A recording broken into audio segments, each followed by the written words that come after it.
Buenas noches, César. Profe, Bendiciones. amén. ¿Cómo está, profe? Muy bien, gracias a Dios. Hoy dando clases desde Colonia Neuland. Justo le iba a preguntar qué tal fue su viaje al Chaco. ¿Está todavía así allí? Estamos en el Chaco todavía. Yo Mañana, pensé que, si Dios quiere, pe- vuelvo. pensé que se fue a hacer alguna pesca rápida allí por Villa Ayes. Lo que voy a pescar es un resfriado, me parece. ¿Qué tal el clima por allí? Está frío, raramente muy frío. Mira, Frío y muy raro seco. es por allí. Sí, para esta época es muy raro. Generalmente hace muchísimo calor.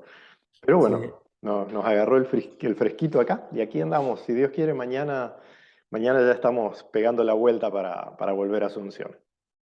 Que tenga buen viaje. Gracias, con la ayuda de Dios. Amén. Amén. Hoy, permitiéndolo Dios, vamos a entrar en el último libro del Pentateuco en el que nos vamos a detener y a estudiar con mucho detenimiento, que es el Deuteronomio. Las próximas clases van a ser casi exclusivamente sobre el Deuteronomio. Y esto tiene una razón de ser, un poquito les había adelantado en clases anteriores, pero tiene una razón de ser que digamos,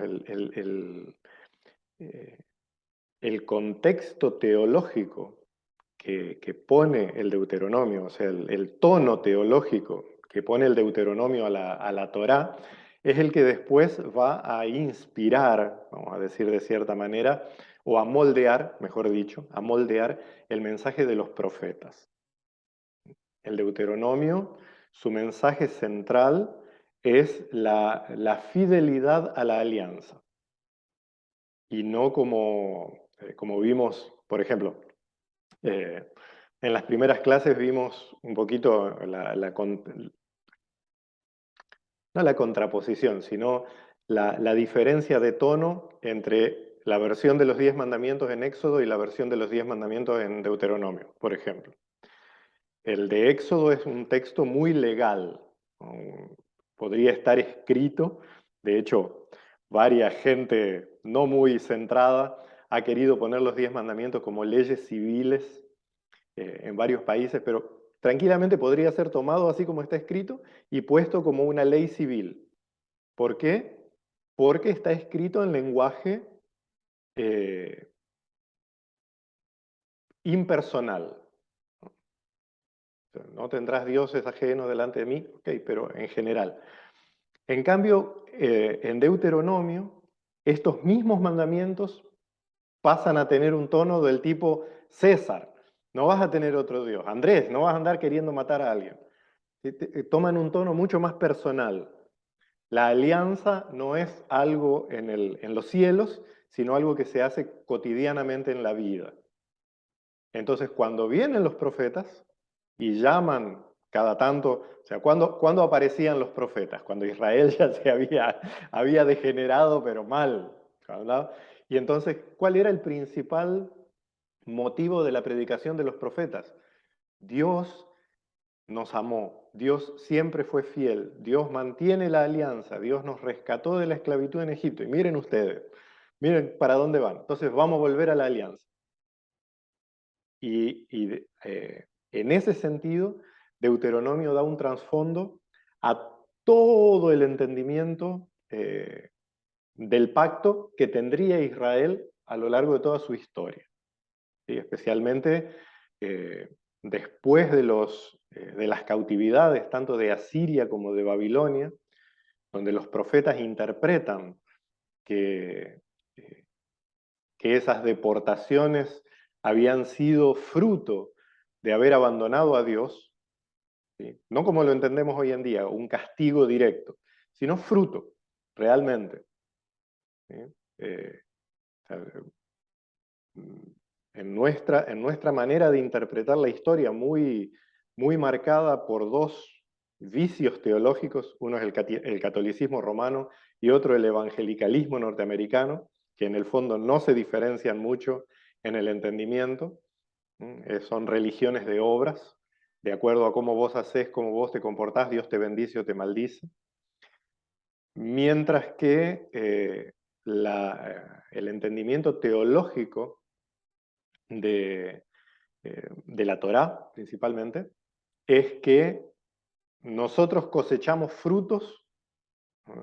Digamos, si vos tomás veneno, no es Dios el que te mata, sino que vos tomaste veneno, te vas a morir. Dios te dijo, no tomes veneno. ¿Sí? Es como más o menos, no sé si la ilustración funciona, pero es más o menos eso. Vos en el cartel, en la botellita de veneno, tenés el cartelito con la calaverita que te dice, no tomes esto, no seas tonto que te vas a morir. Y más o menos eso dice Dios en los textos del pacto. Este es el camino que deben elegir, el camino de la vida, ¿no? Que vamos a ver en Deuteronomio, especialmente en estos famosos capítulos que los predicadores de prosperidad quieren aplicar a los individuos. En Deuteronomio están escritos para el pueblo. Eh, pero esto, ¿qué camino vas a elegir? Si vas por este camino, te va a ir bien, tu vida va a ir, pero no porque Dios actúa mecánicamente, sino porque la vida que Dios nos propone da buenos frutos.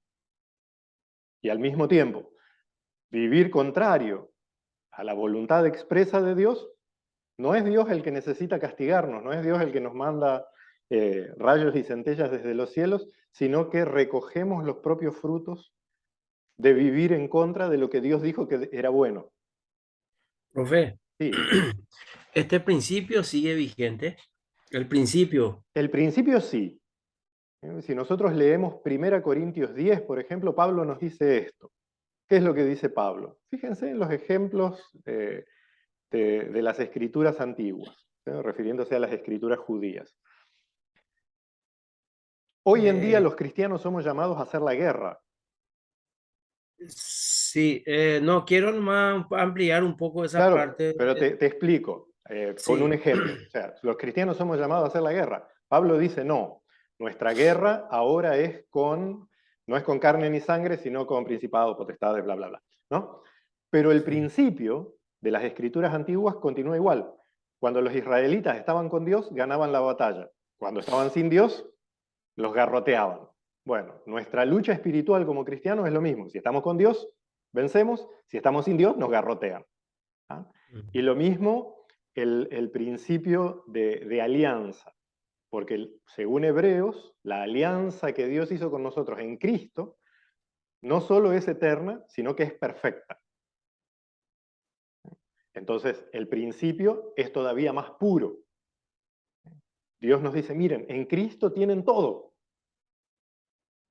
Y si nosotros elegimos andar por nuestra propia cuenta, sin Cristo, que es el único medio que Dios nos dio para acercarnos a su trono de gracia, entonces la culpa no es de Dios. Y no es ningún acto mágico de Dios que dice, porque este no me hizo caso, lo voy a aplastar con el dedito. No, vos te aplastaste solito. Dios te dice, mira, acá te estoy dando todo. Y nosotros como seres humanos decimos, ¿qué me importa? Y bueno, entonces hay que juntar los frutos que llevamos. Pero no es, digamos, nosotros como cultura, digo, no nosotros, siempre uso ese nosotros como incluyente, ¿no? Como cultura. En nuestra cultura está muy metido, como dije, muy del catolicismo romano, especialmente el catolicismo popular, y muy del evangelicalismo norteamericano, ¿no? De que Dios activamente, Dios es un adolescente caprichoso que se enoja porque vos no le hiciste caso, entonces te aplasta. Y ese no es el Dios de Jesús, ese no es el Dios de la Biblia. Dios es Dios, mira si le importa si vos te portas bien o te portas mal. Pero Ahora, Dios ya sí, nos dio una pauta. Dice, mira, si vivís así, la vida va a tener sentido para vos. Si vivís así, sí, te vas a hundir. sí, yo comparto, ¿verdad? Eso. Hay una frase que a mí me pica mucho cuando escucho, ¿verdad? De predicadores o de teólogos, eh, justamente, ¿verdad? No atendiendo a este principio, especialmente los jóvenes que de repente mueren en accidente de tránsito por irresponsabilidades, ¿verdad? Van a 100 en una moto Claro. que no es segura, ¿verdad? Y dicen, bueno, murió porque llegó su hora o Dios ya estableció, ¿verdad? Cosa que a mí nunca me convenció, porque eso va completamente contra el primer mandamiento con promesa, ¿verdad? Que honra a tu padre y a tu madre para que tus días se alarguen, ¿verdad? Yo creo que se refiere a ese tipo de circunstancias que no era realmente que ella tenía que morir, sino murió antes de fecha, ¿verdad? Por su irresponsabilidad. Sería como una consecuencia del pecado, ¿verdad? Bueno, consecuencia del pecado es toda nuestra vida y eso muchas veces no queremos. ¿Por qué? Hay una discusión que inclusive tenemos muchas veces en esta misma clase, ¿no? El pecado, según Jesús, no tiene nada que ver con nuestra moralidad. Esas transgresiones morales, primero cambian de cultura a cultura, cambian de época a época y son un fruto de una desobediencia más radical que es no confiar en Dios. Cuando Jesús habla, el Espíritu Santo vendrá para convencer al mundo de pecado, de justicia y de juicio, automáticamente Jesús explica de pecado porque no creen en mí. Ese es el pecado. No confiar en Dios. Porque si fuese seguir la moralidad, hoy leí un texto muy provocador y eh, muy escandaloso al mismo tiempo. Porque dice, la mayor parte de los predicadores y sobre todo de los políticos que se llenan la boca hablando de rescatar los valores cristianos, esos supuestos valores cristianos, no encontramos ninguno de ellos en las palabras de Jesús. Y es cierto, podés buscar de Mateo a Juan, palabra por palabra de Jesús, y no vas a encontrar prácticamente nada de lo que los predicadores moralistas y de lo que los políticos cristianos, entre comillas, proclaman como valores de la cultura cristiana. Eh, entonces, la moral, las costumbres, cambian de época a época y cambian de cultura a cultura, nos guste o no. Pero lo que Dios llama pecado es lo radical, lo que produce eso, que es no confiar en Dios. Porque es Dios el que te dice, mira, si vos vivís de acuerdo a la alianza, en los judíos las promesas eran materiales, ¿no? Eran carnales. Para nosotros las promesas son eternas. Pero, en fin, el principio es el mismo. Si elegimos el camino de la vida, vamos a vivir plenamente una vida con sentido, ¿no? Lo cual no nos libra de los acaeceres de este mundo. ¿Eh? Eclesiastés dice, muchas cosas pasan fortuitamente. ¿Eh? Muchas veces malinterpretamos palabras como las de Jesús de nada sucede sin que vuestro Padre en los cielos lo sepa. Todos los cabellos de tu cabeza están contados. Ni un pajarito se vende, ¿cuánto más va a cuidar de ustedes Dios? Pero Jesús está hablando de la providencia, de la creación. ¿Sí? El individualismo evangelical es una creación moderna.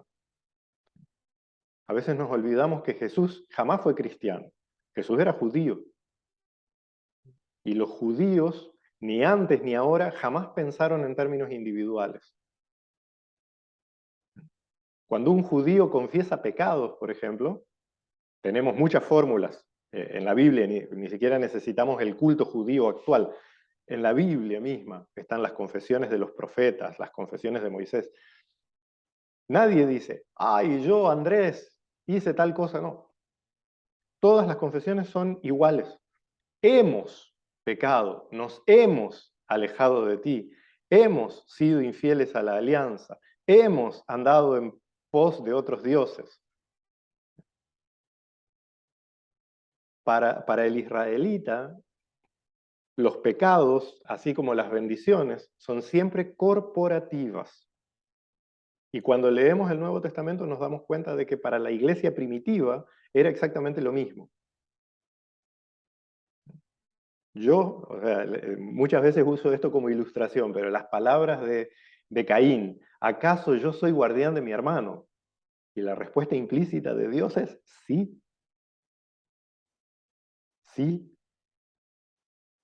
Y eso es para nuestra cultura contemporánea, individualista, mercantilista, consumista, esta manera de ver la vida es escandalosa. Hay un ministerio que Dios me perdone, y esto encima va a quedar grabado, Dios me perdone, pero que yo lo tengo de malas, un ministerio llamado Impacto Vertical. Su principal mensaje es: vos tenés una relación vertical con Dios, mientras que la palabra de Dios en el Nuevo Testamento es bien clara. O sea, la única manera de encontrar a Dios es en el rostro de la hermana, del hermano. Si yo digo que amo a Dios al que no veo, y desprecio, odio o no atiendo a mi hermana, a mi hermano, al que sí veo, soy un mentiroso, porque ¿cómo voy a amar y servir a una cosa invisible y no voy a servir a quien fue creado a imagen y semejanza de él? ¿Ah? Y en el fondo, este es el mensaje del Deuteronomio. Vamos a encontrar el Deuteronomio, desde el Deuteronomio en adelante, la teología subyacente es básicamente el Deuteronomio. Es muy, muy importante esto del pacto, de un pueblo de pacto. Y eso es muy interesante. A veces, vos que sos un pastor bautista, es muy interesante leer la historia de las iglesias bautistas. Siempre eran iglesias de pacto, y no de pacto con Dios ni nada de eso. Obviamente, se invoca a Dios Trino, Padre, Hijo y Espíritu Santo. Pero este es bueno para ver, buscar en la internet pacto de una iglesia bautista. Hay un montón. Cada iglesia lo escribía. Hoy en día ya ni sé si se hace, pero antiguamente se hacía, o sea, al fundar una iglesia, cuando dejaba de ser anexo, o si nacía ya iglesia nueva, pero cuando dejaba de ser anexo, los primeros miembros fundadores de esa iglesia local, firmaban un documento que era el documento de pacto. Y básicamente siempre tenía una estructura parecida. Nosotros, delante de Dios Padre, Hijo y Espíritu Santo, nos comprometemos a exaltar las Sagradas Escrituras como única regla de fe y orden, a animarnos, exhortarnos y corregirnos fraternalmente para ser fieles a Dios en su llamamiento. O sea, todo era la iglesia, no era César o Andrés, y eso se ha perdido, tristemente se ha perdido. Quizás alguno que otro todavía hacen el famoso pacto de iglesia, pero, Sí, hay varios que pero continúan, solo que ahora se está cambiando, ¿verdad? Por el tema de la personería jurídica. no, pero o sea, más allá, uy, se me fue la imagen, más allá de los documentos legales y eso que muchas veces se incluía en el estatuto, eso es verdad, eh, el pacto en sí no es un documento jurídico, es un documento de compromiso ante Dios. Y esto estoy usando como ilustración para entender qué es el Deuteronomio. El Deuteronomio es justamente eso. Es un documento, así en líneas generales, ¿no? Está compuesto por 3 grandes bloques presentados como sermones de Moisés. En líneas generales, o sea, la estructura del libro. Son 3 grandes bloques presentados como 3 discursos de Moisés. El primero sería del capítulo 1 al 4, más o menos, 1, 3 y algunos versículos, pero 1 al 4. El siguiente del 5 al 30, y el tercer, los capítulos finales. ¿Sí? Esa es más o menos la estructura del Deuteronomio. Después podemos hacer bosquejo diferente, pero la estructura son los 3 grandes sermones de Moisés. Y los 3 coinciden en lo mismo. ¿Sí? Moisés, o los discursos puestos en boca de Moisés proclama, Dios nos llama a este pacto. Y el pueblo responde, sí, nosotros nos comprometemos a eso con la ayuda de Dios. Es el pacto de iglesia del pueblo de Israel. Por eso más adelante, cuando los profetas le dicen, usted, así, yo a veces soy Medio bruto, ¿no? Pero básicamente los profetas decían, ustedes israelitas, montón de degenerados, Dios fue tan bueno con nosotros y mirá lo que hicieron ustedes, reventaron la alianza. Pero no se olviden, siempre los profetas después de darle garrote al pueblo, jamás dejaban de anunciar, pero no se olviden, Dios es fiel y se acuerda del pacto que hizo con nuestros padres. Y aunque ahora sufrimos las consecuencias de todas las maldades que hicimos, podemos confiar de que Dios nos va a restaurar. Eso es lo hermoso de los profetas. Por eso a mí muchas veces me enoja cuando escucho sermones temáticos quitados de los textos de los profetas que nunca jamás incluyen las promesas. Siempre es para garrotear, siempre es para llamar a la moralidad. Y los profetas siempre terminaban su mensaje con...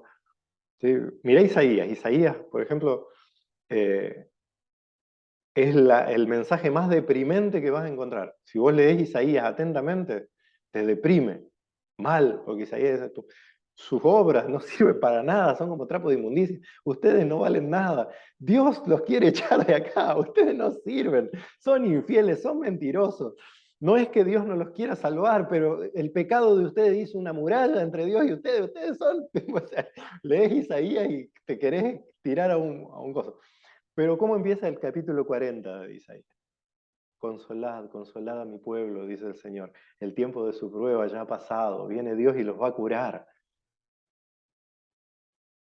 Y nos olvidamos de eso.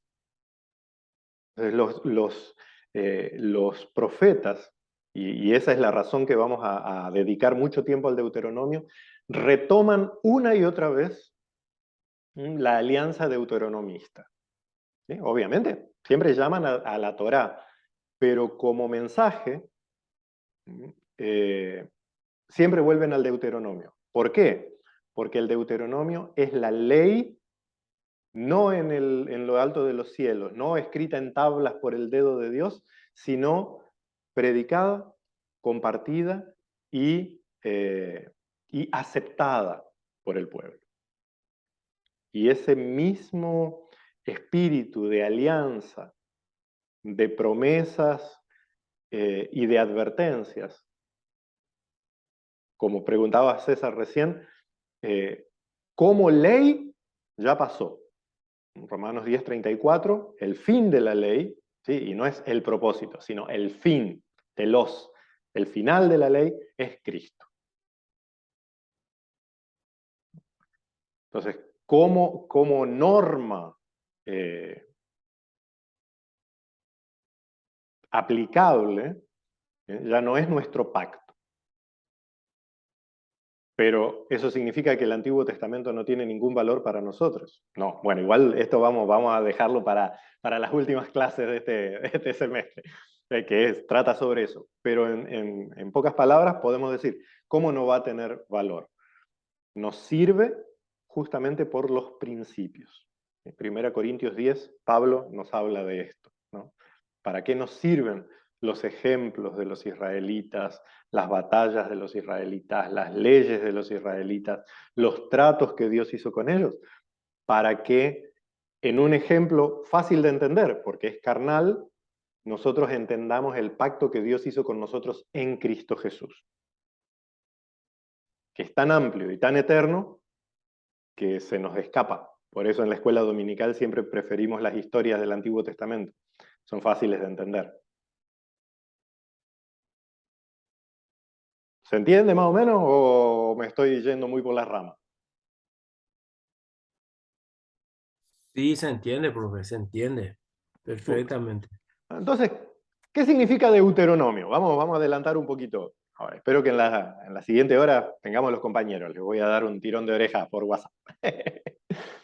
Deuteronomio, algunos traducen como segunda ley. En realidad, deuteros significa posterior. ¿Sí? Es la ley posterior.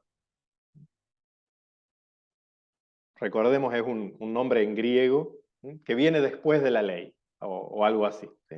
Que ya pasó. Que en realidad es un nombre de catálogo. Cuando los escribas de Alejandría tradujeron la Torá, bueno, en realidad toda la Biblia hebrea, del hebreo al griego, la famosa versión de las 70, ordenaron los libros y los nombres que le pusieron o que legaron como tradición eran nombres de catálogo. ¿Sí? Por ejemplo, Génesis. ¿Qué significa eso en griego? ¿Eh? Origen. Bueno, ¿de qué habla el Génesis? Del origen del mundo, de los seres humanos, de la historia del pueblo de la promesa. Éxodo. ¿Eh? Ya que la parte central de la historia del libro es la salida de los israelitas de la esclavitud en Egipto, entonces le pusieron salida, Éxodo.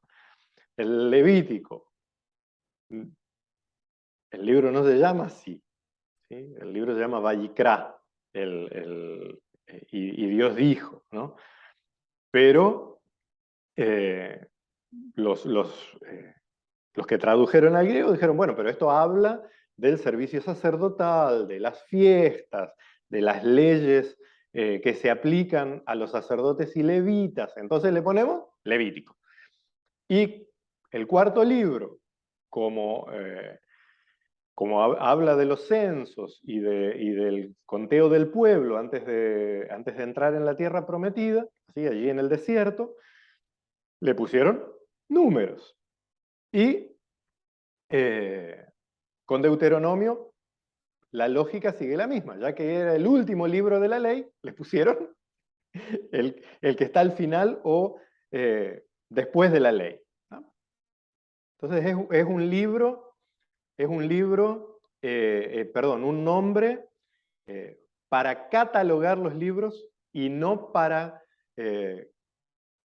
clasificar su tema, ¿no? No es que hay una ley diferente, sino que en este caso eh, Deuteronomio presenta la ley como predicación de la ley, una forma de presentación viva de la ley.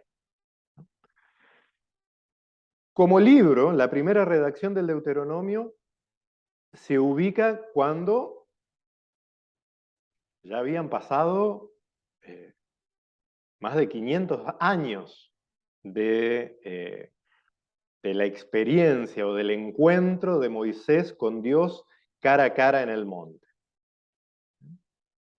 Cuando Deuteronomio se puso por escrito, Canaán ya había sido conquistada hacía tiempo, ya habían pasado el reino de Saúl, el reino de David, el reino de Salomón, ya se habían dividido los reinos, ya se había debilitado la estructura social y religiosa de Israel, ¿sí? El reino del norte, que era más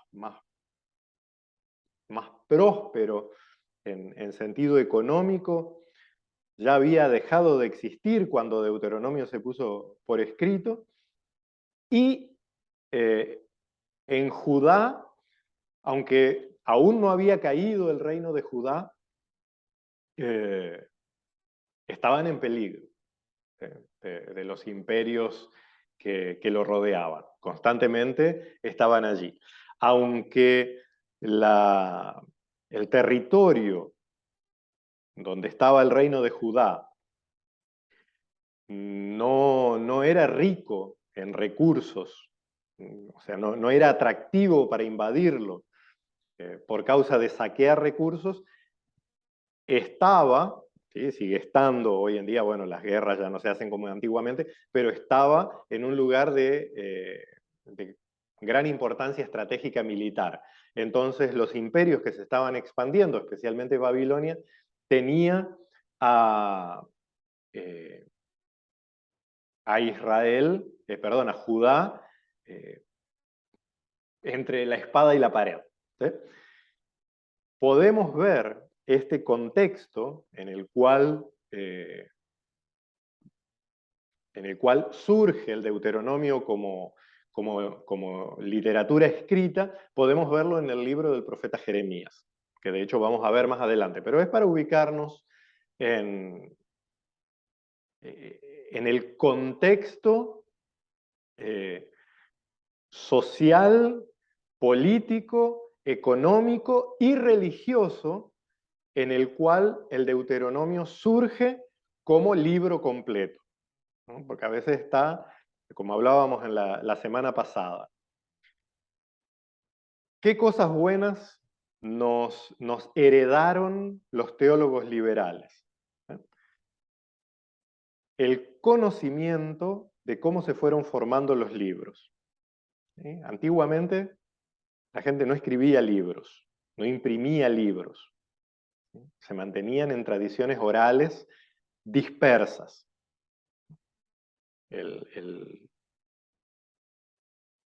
Es más, las culturas antiguas tenían, solo para que sirva de ilustración, tenían una costumbre, por ejemplo, desconfiaban tanto de lo escrito que junto con una carta, por ejemplo, mandaban a un mensajero que repetía de memoria lo que el mensaje verdadero. O sea, el documento escrito servía más bien como archivo y no como mensaje. Y para las Sagradas Escrituras funcionaba el mismo principio. Todo lo que hoy nosotros tenemos como literatura bíblica circuló durante siglos, no así pequeños periodos de tiempo, sino siglos como tradiciones orales tremendamente fieles. Esto es lo más increíble, tremendamente fieles, casi sin variación, y se transmitía de boca en boca. Muy para nosotros que dependemos del celular hasta para saber los compromisos que tengo para hoy, esto es impensable. Pero estas culturas, no solo los judíos, todas las culturas antiguas tenían eh, esta capacidad muy desarrollada, ¿no? Por eso, durante siglos, estos fragmentos que forman el Deuteronomio circulaban como tradiciones orales, como proclamación a viva voz de los sacerdotes y levitas, pero en este periodo histórico, donde ya había pasado eh,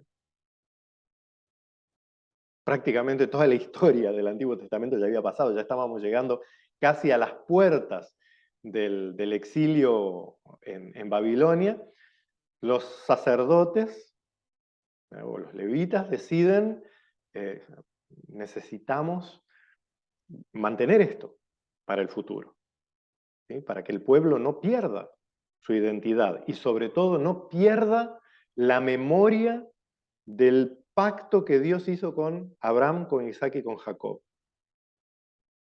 Porque si no nos va a pasar lo mismo que le pasó a los del Reino del Norte.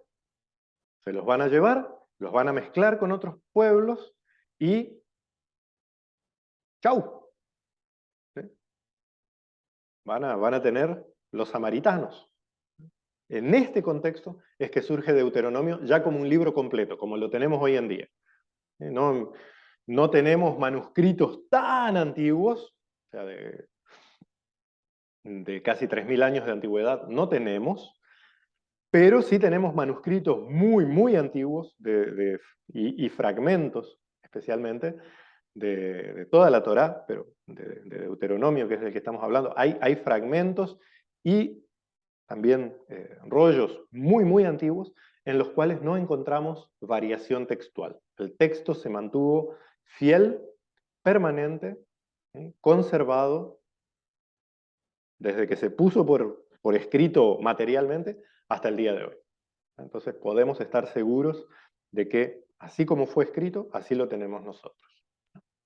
Bueno, vamos a ver un poquito el bosquejo general de Deuteronomio, aunque en la tercera hora vamos a ver el bosquejo temático, pero vamos a ver en líneas generales. Comienza el Deuteronomio, como decía hace un ratito, Deuteronomio está estructurado como una serie de 3 grandes sermones de Moisés. En el primer sermón, la introducción, llamémosle, del predicador, es una vuelta atrás en la historia. Cómo el pueblo de Israel llega a ese punto, en el desierto, a días de entrar en la tierra prometida. ¿Sí? Para que el mensaje tenga sentido, el primer llamado de atención de Moisés es: ¿qué nos trajo hasta acá? ¿Sí? ¿Cómo llegamos a este punto? De ahí Moisés pasa eh, a recordar las grandes hazañas que Dios hizo en bien del pueblo. Les pasa a recordar la ley, a los 10 mandamientos propiamente, y las consecuencias de no haber vivido en la práctica los 10 mandamientos. Luego viene la sección central del Deuteronomio, que básicamente es el Deuteronomio, que es el establecimiento de la alianza, ¿sí? La memoria de la alianza. Estas son las leyes de la alianza. Esta es la forma en que deben vivir. Luego pasa Moisés otra vez a establecer bendiciones y consecuencias de no seguir el pacto, pero no con casos reales como en la primera parte, sino con el condicional. Si ustedes viven de acuerdo al pacto, bla, bla, bla, bla, bla, van a ser bendecidos. Si ustedes se rebelan contra la alianza con Dios, viven de una manera contraria a las normas de la alianza, entonces les va a ir mal. Y por último, ¿sí? La última sección, así como había comenzado la serie de sermones de Moisés con lo que los había llevado hasta este punto, el libro finaliza diciendo: miren lo que viene después, vamos a cruzar el Jordán y nuestra responsabilidad con Dios, con nosotros mismos y con nuestros hijos es ser fieles a la alianza. Dios nos va a dar una tierra bendita si nosotros somos fieles a la alianza de amor que Dios ha hecho con nuestros padres y con nosotros. Y allí viene, ¿sí? El libro termina con la muerte y sepultura de Moisés, la exaltación de Josué, y ahí ya pasan a los libros históricos. Este es más o menos el bosquejo panorámico del Deuteronomio. En la tercera hora vamos a ver esto en detalle, pero por ahora sirve esto, ¿sí? Entonces, en líneas generales, Deuteronomio cierra la Torá de una manera viva. No es que es una ley diferente, sino que Moisés, o puesto en boca de Moisés, se arma una serie de 3 sermones en los cuales la ley ya no es presentada como una tabla caída del cielo, sino en ejemplos prácticos. Así tienen que vivir cotidianamente. Quieren agradar a Dios, vivan así con sus hermanos y hermanas. El libro, como estructura literaria, es un documento de alrededor del siglo VIII antes de Cristo. 500 años después de que Moisés ya había muerto, pero que mantiene tradiciones orales, sí, de la época de Moisés. Y está estructurado como un memorial, un contrato y una promesa. Y eso, como adelantaba un poquito antes, vamos a encontrar siempre la misma estructura en los profetas. ¿Sí? Recuérdense de la alianza, volvamos a la alianza, Dios promete sanar al pueblo y sanar la tierra. Nos vemos a las 7:30, ya se está por cortar, para continuar con el Deuteronomio. ¿Sí? Dale, profe. 19:30 volvemos. Hola Sergio, que ahora te puedo saludar. Bendiciones. Nos vemos en